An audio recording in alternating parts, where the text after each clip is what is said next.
¿Salió algo que no hayamos visto en clase?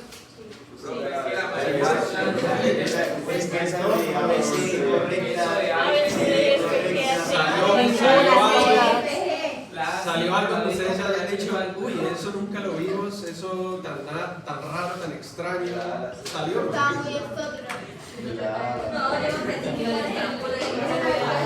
Vimos la aldosterona y hablamos de aldosterona. Vimos ADH y hablamos de ADH. Es más, eso nos puso a estudiar primero porque Eso, no, tiene que estar acumulativo.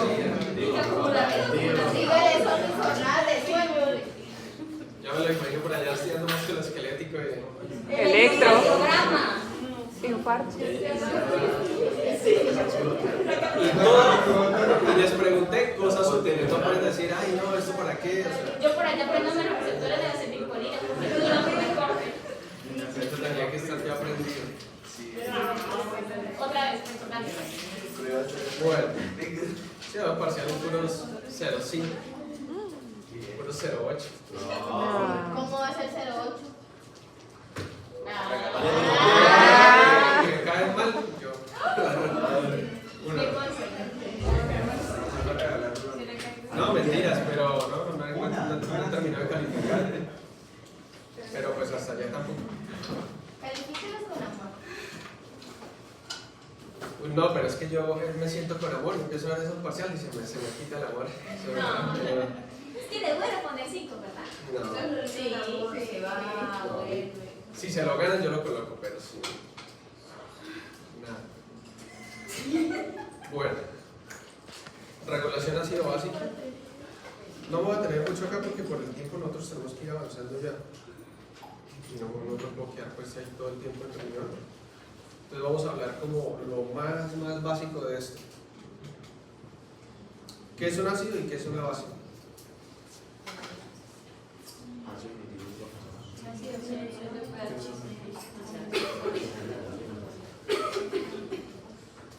¿Cómo? ¿Qué? Una sustancia de gran electrón es una base, o sea, ya que lo recibe.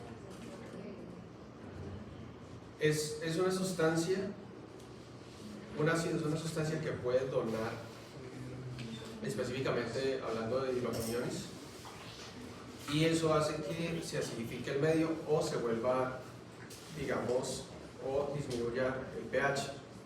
El pH no es sino una expresión logarítmica de la concentración de ¿qué? De hidrogeniones. ¿Y entonces qué es una base? Una molécula casual. Es una sustancia o molécula que puede aceptar hidrogeniones, por lo tanto quita la disponibilidad de hidrogeniones para que se unan con el agua y formen ácidos. Entonces eso digamos es la función de la base. Ya partiendo de eso ya se sabe qué es una base y qué es un ácido para entender el capítulo. Las proteínas pueden actuar como bases, no sé si lo sabían, pero las proteínas tienen esa capacidad de aceptar hidrogeniones. Diferentes partes del cuerpo tienen diferentes pHs. Por ejemplo, la piel tiene un pH, las lágrimas tienen un pH, la saliva tiene un pH, la secreción gástrica tiene un pH. Normalmente todas estas sustancias o secreciones mejor tienen un pH que ácido. ¿La piel tiene pH ácido? ¿Sí o no? Saquemos una hojita. ¿Qué? Saquemos una hojita. Es una barrera. Es una barrera. Voy a traer el muñequito ese de Saúl y lo pongo acá todos los días. Ay, no.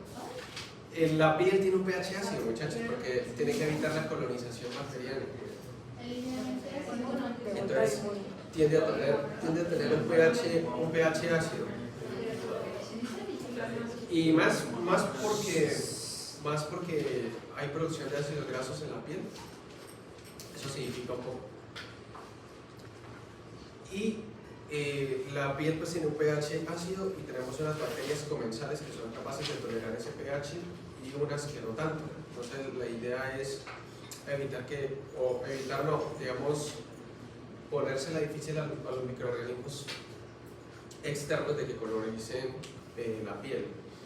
Las lágrimas también tienen un pH, un pH ácido también, y pues la que gana reina de todos es la secreción gástrica, ¿sí o no? Que por acá creo que yo la traje, creo que yo la había puesto. Es una secreción bastante ácida, y ese es el motivo de que nosotros tomemos los antiácidos. ¿Sí saben cómo funcionan los antiácidos o no? Bloquean la bomba y bloquean. ¿Cuáles son los antiácidos primero? ¿Cuáles son? No, el omeprazol. Miren que el omeprazol no es un antiácido porque es que el omeprazol actúa farmacológicamente más no químicamente.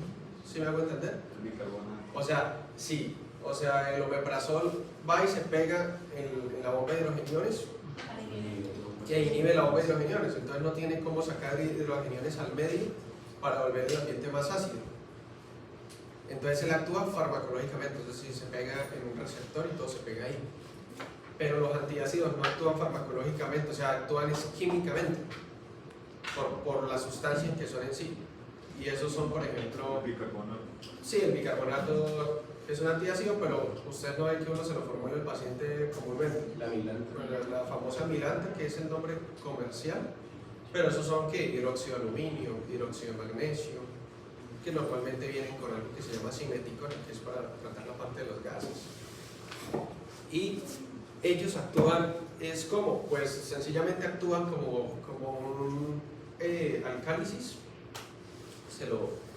se ingiere, y al llegar al estómago, pues sencillamente lo que hacen es que capturan hidrogeniones y no permiten que haya como tantos hidrogeniones para formar ácidos a nivel estomacal. Nosotros lo producimos también naturalmente, está en la barrera mucosa, y encima de la barrera mucosa del estómago hay una capita, ¿sí? De sustancias alcalinas, como por ejemplo bicarbonato, una capita. Pero con los pacientes que tienen, por ejemplo, úlceras gástricas y eso se pierde, ¿sí? Eso se pierde. El Helicobacter pylori, por ejemplo, ¿sí saben cuál es esa, no? El Helicobacter pylori, que es la principal bacteria asociada al cáncer de estómago, ella lo que hace es que para sobrevivir en el medio ácido, ella secreta sus propias sustancias alcalinas y se rodea de ellas. Por eso en estos pacientes, ellos tienen síntomas y entre más toman antiácidos, peor se sienten. La bacteria se multiplica más fácilmente. Entonces, esos son como ejemplos así, un brochazo de la aplicación de esto en medicina. Obviamente hay muchísimas más cosas que hablar. Entonces, de las bases, pues acá hay distintas. Ustedes ven que ese capítulo toca diferentes temas sobre bases, pero yo voy a centrarme, digamos que es más importante, que es que es cuál es el bicarbonato. ¿Sí? Porque es el bicarbonato el que medimos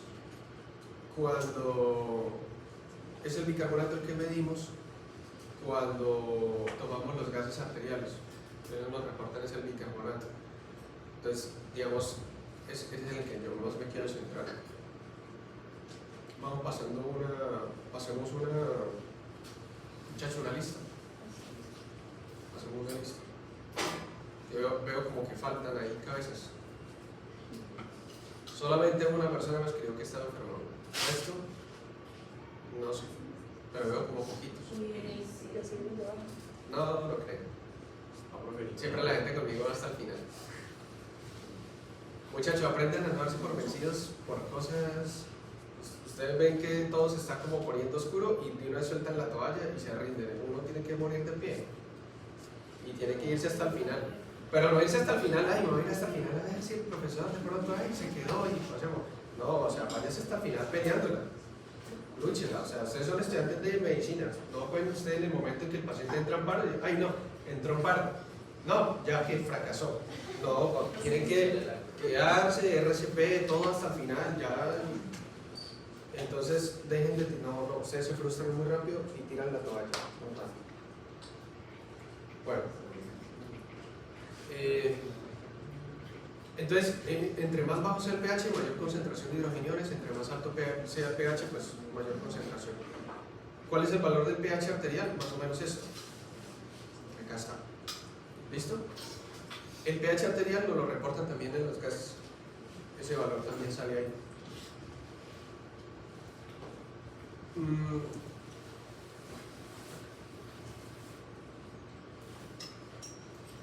Hay unos valores de pH como límites y el límite es muy estrecho. Entonces dice que el mínimo de pH que podría soportar la vida sería 6.8 y el máximo sería aproximadamente 8. El paciente ya, por ejemplo, un paciente con 7.1 ya tiene demasiados síntomas. ¿Y cuánto se ha desviado de la media? 3 punticos. Y ya usted lo ve que está con disregulación de la respiración, ya lo ve como una respiración irregular. El pH urinario, mire que está ahí. ¿Cuánto oscila? El pH urinario casi siempre tiende a ser un poquito más ácido que alcalino por todas las sustancias y desechos. Y porque el pH urinario es mejor que sea ácido. Las bacterias.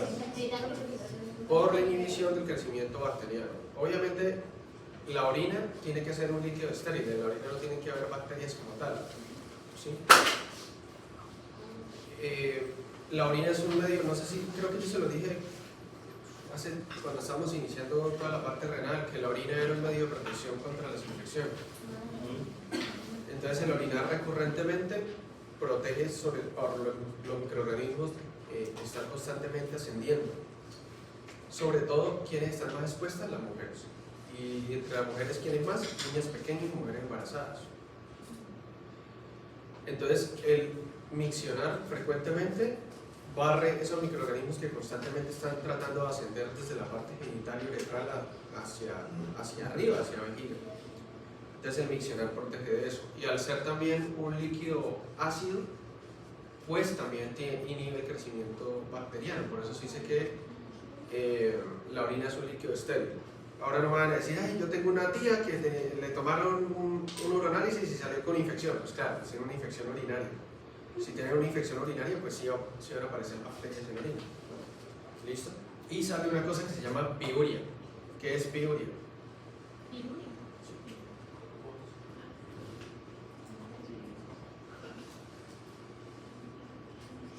¿Qué es piuria? Me van a decir 3.14 uria. Técnicamente sí es pus en la orina, pero no se ve como pus en la orina. Ustedes no van a ver que el paciente orine pus. Eso es un dato de laboratorio. Hay muchos leucocitos en la orina y los leucocitos son los que forman como tal el material purulento, pero usted no ve que el paciente literal orine pus. ¿Listo? Entonces le reportan piuria y le reportan bacterias. Bastantes. Por eso, un paciente cuando tiene infección urinaria, uno normalmente le pone el antibiótico y uno lo manda, o es una práctica común, uno lo manda a tomar vitamina C. ¿No han visto esa práctica? Sí, ¿por qué? Porque por la idea del ácido ascórbico, que es la vitamina C, es que acidifique la orina. Entonces, al usted poner el antibiótico, combate el microorganismo. Y al poner ácido ascórbico, pues pone un pH que dificulta el crecimiento bacteriano. Entonces, para eso uno pone ácido ascórbico a altas dosis. Pone uno que se toma una tabletita de 500 cada dosis. Pero es preferiblemente el ácido ascórbico que viene en tabletas, el farmacológico, el que la tabletita es bastante amarga. De ese. ¿Por qué creen que es de ese?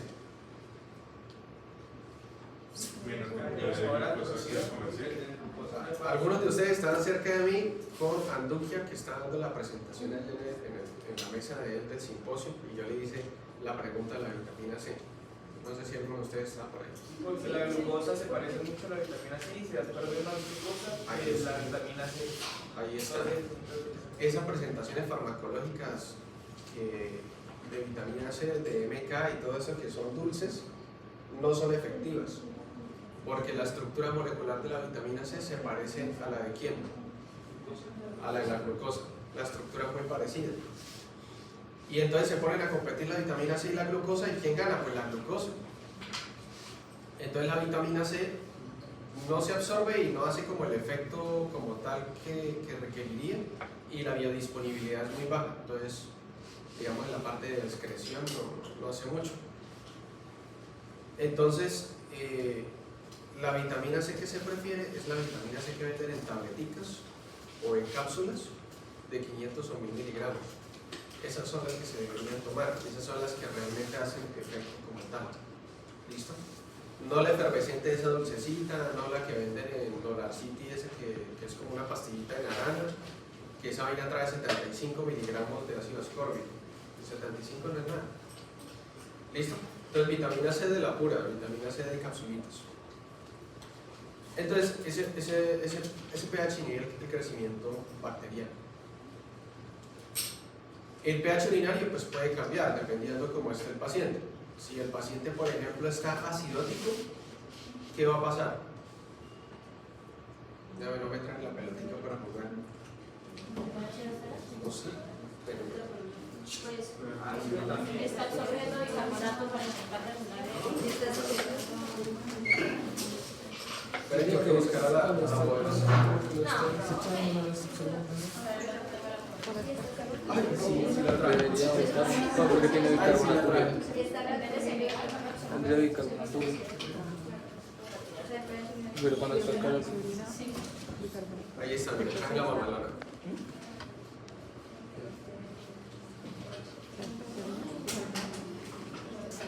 Rótame. La papa está caliente, la papa está caliente, la papa está caliente, la papa está caliente, la papa está caliente, se quemó. Si ven que no es que yo les tenga, no es que yo les tenga. ¿Qué pasa si un paciente tiene, qué pasa con el pH urinario si un paciente está acidótico? Si está acidótico, se supone que el cuerpo está intentando regular. Entonces, los riñones, en vez de secretar bicarbonato, van a intentar absorberlo para regular el pH. ¿Y qué secretaría? Reabsorbe hidrógeno. Pero si estoy acidótico, ¿por qué va a reabsorber hidrógeno? Secreta. ¿Y qué reabsorbe entonces? Bicarbonato. Entonces el paciente acidótico Se va a volver hacia la orina. ¿se acuerda, iniciando el tema de renal, que yo les dije que algunas sustancias excretaban según la necesidad? Bueno. Si el paciente está acidótico, la mayor disponibilidad de hidrógenos hace que el paciente secrete hidrógenos a la orina. Y por el contrario, reabsorba bicarbonato, porque como vamos a ver, la excreción de hidrógeno promueve la reabsorción de bicarbonato. Es un proceso que se regula muy estrechamente. Entonces, pues el paciente empieza a aumentar la excreción de hidrógeno por orina y por lo tanto la orina tendría un pH ¿qué? Más ácido de lo normal, más ácido de lo normal. Listo. Por el contrario, si es un paciente que, digamos, está alcalótico, tiene un pH muy alcalino, pues, digamos, la reabsorción de bicarbonato disminuye, porque no tiene sentido seguir reabsorbiendo bicarbonato, y tiende a disminuir la excreción de hidrógeno. Y como vuelvo y les digo, la excreción de hidrógeno depende de la reabsorción de bicarbonato, entonces al excretar menos hidrógeno, pues se reabsorbe menos bicarbonato. Entonces el paciente tendría más bicarbonaturia. ¿Listo? Todo eso depende pues, de la regulación del paciente y de que el paciente tenga una buena función renal, porque si el paciente no tiene una buena función renal, pues perdió.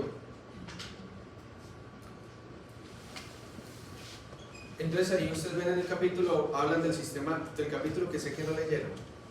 No sé nada de hijo ni nada. Ay, antes de parciales, antes de la semana de parciales les dije, seguimos con el tema de regulación ácido-básico, seguimos así, tal cual. Pero ¿qué tal que hubiera dicho que hiciéramos eso? Se los dije, no pueden decir que no se los dije.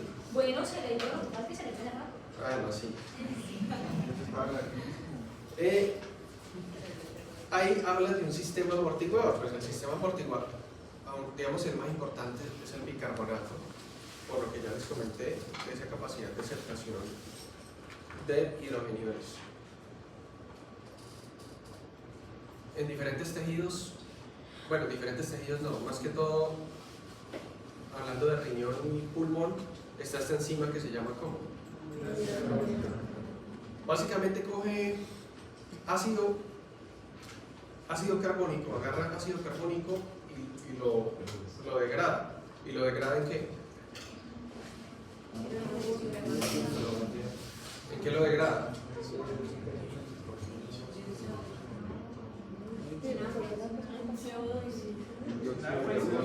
Arriba dice agua y CO2, pero digamos ella puede actuar en varias direcciones.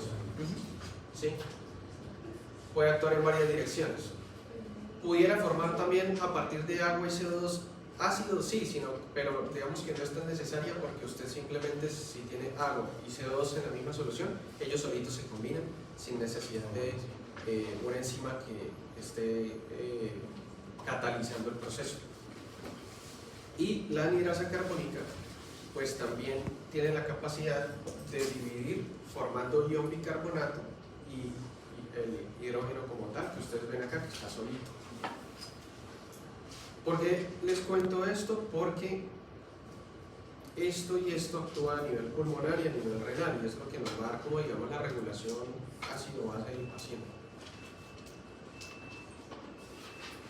El bicarbonato se puede unir con el sodio y formar como sales de bicarbonato, simplemente para que lo sepan que eso puede suceder y lo pueden encontrar de esa manera. Ahora, esto es lo importante. Las alteraciones del equilibrio ácido-base. Entonces, si tenemos alteraciones de la concentración de dióxido de carbono o bicarbonato, tenemos los trastornos ácido-base. ¿Listo?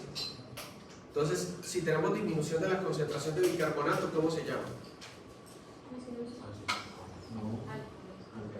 Disminución de la concentración de bicarbonato. Disminución de la concentración de bicarbonato.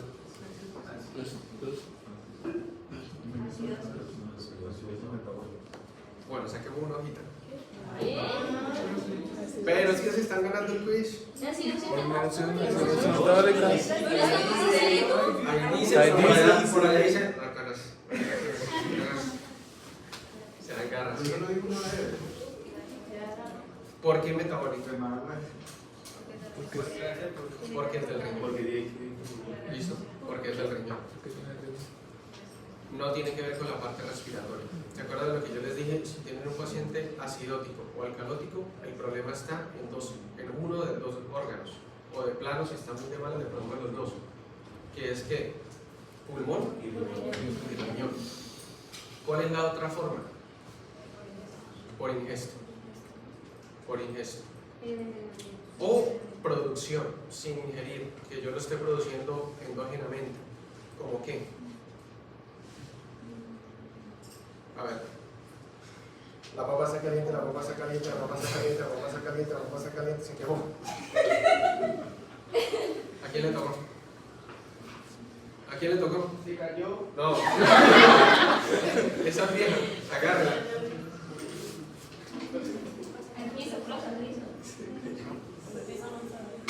¿Listo? ¿Cómo era la pregunta? Para tener acidosis o alcalosis, el problema puede estar en riñón. Escuchen bien porque se viene caso clínico para tercer corte en parcial. El problema puede estar en riñón, puede estar en pulmón. ¿Cuál es la otra forma? Ingestión, o sea, que usted ingiera un ácido, por ejemplo. Y la otra forma es por producción endógena. ¿Qué patologías o qué trastornos serían ejemplo de eso, de producción endógena?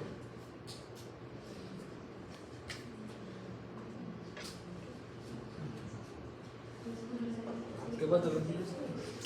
¿Qué patologías o qué trastornos me llevarían a una producción endógena que yo mismo me termine haciendo una acidosis o una alcalosis? Una No, el licuante rara vez lleva el paciente. Una cetocidosis. Ahí está. Una cetocidosis que diabética. El paciente, ¿qué pasa en la cetocidosis diabética? El paciente no puede incorporar la glucosa como fuente de energía, ¿cierto? ¿Por qué? ¿Por qué qué? Las células no necesitan insulina. O no hay insulina suficiente.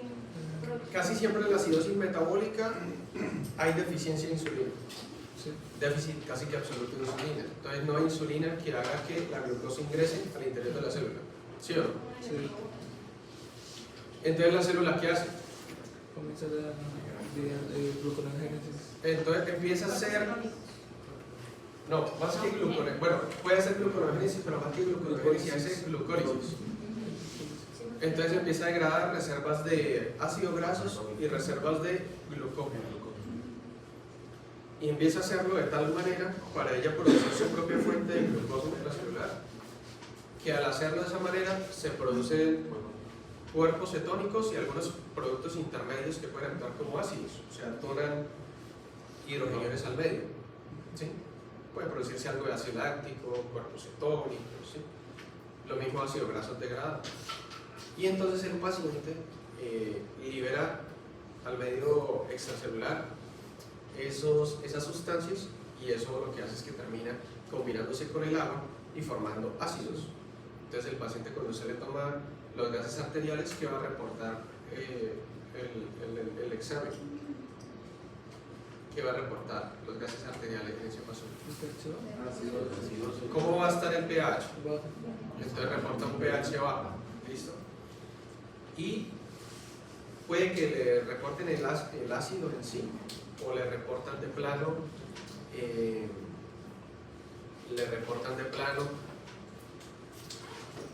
la disregulación como tal del bicarbonato, porque hay pacientes que usted lo va a encontrar acidótico y usted va a mirar y el bicarbonato está elevado.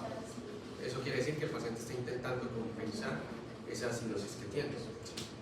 O de plano encuentran el bicarbonato bajito, entonces dicen, no, el paciente fracasó en compensarse. ¿Listo?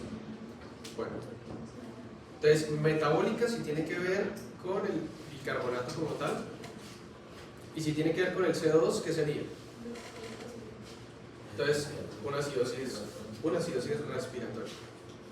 Listo.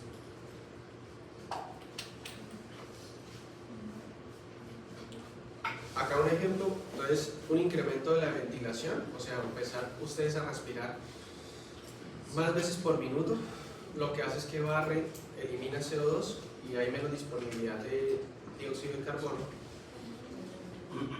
que pues puede combinarse con el agua para formar el ácido carbónico, que es el que se comporta como ácido como tal, y por lo tanto pues hay una reducción de la concentración de iones. Por el contrario, ya están todos. ¿Lo explicaron todo? ¿De todos supimos?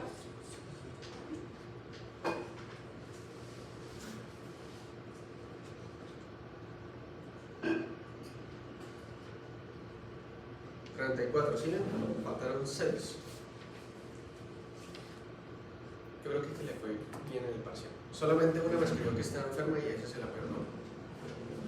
Porque tiene la decencia de avisarme, que ni siquiera tiene la decencia de avisarme. Simplemente faltan y ya. Profe, un compañero ayer tuvo una audiencia con Prolo y tuvo que irse. Nicolás. Dígale que cuando sea así que me escriba. Que me avisen. Yo no me pongo bravo, pero avíseme porque yo no sé si dónde están, si están por ahí tirados en una zanja borrachos o están por allá con 3 muchachas en una Ayer habitación. salió del parcial, tuvo que irse urgente porque dijeron que ahí estaba. Dígale que cuando sean así, ustedes saben que me pueden escribir. Ahora tampoco es que cada 3 días. Ay, profe, es que. Bueno, yo que les dije el primer día, yo les dije cualquier cosa me pueden escribir. Me pueden avisar, me dije, profe, no voy a poder llegar, me caí en la moto, alguna cosa, yo digo, listo, no pasa nada. Pero simplemente faltan y ya. Y el semestre pasado, silencio. El semestre pasado tuve un problema con una muchacha de fisiopato por lo mismo. Porque yo les dije, para tercer corte les voy a dejar que estudien, no les voy a hacer quizzes, solamente parcial. Y ella en su mente, ¿qué dijo? Vacaciones. Yo sí noté, día siguiente no vino, tampoco. Después los muchachos dijeron, no, sí queremos quizzes. Entonces yo dije, bueno, listo, volvamos a los quizzes.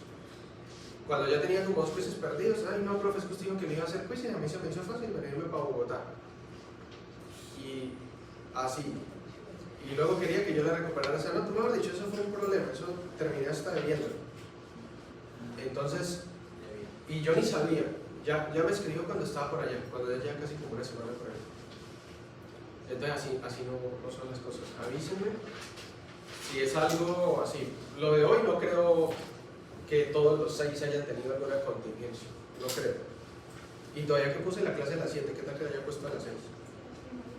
Entonces si ven que no se ayudan. Bueno, la disminución de la ventilación aumenta el CO2. Un paciente, por ejemplo, que tenga EPOC, un paciente que tenga una crisis asmática, no puede incorporar oxígeno, pero tienen dificultad para eliminar el CO2 porque son patologías que son de patrón obstructivo. Entonces esos pacientes tienden a estar acidóticos. ¿Listo? Disminución del pH.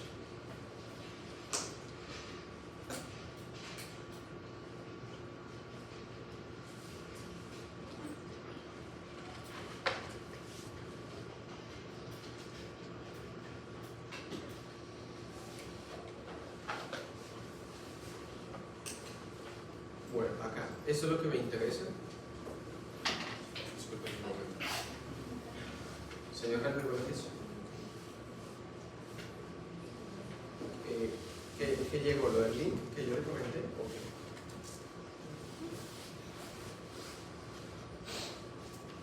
Okay. ¿Qué dice, señor? ¿Qué dice ahí? ¿Qué dice el correo?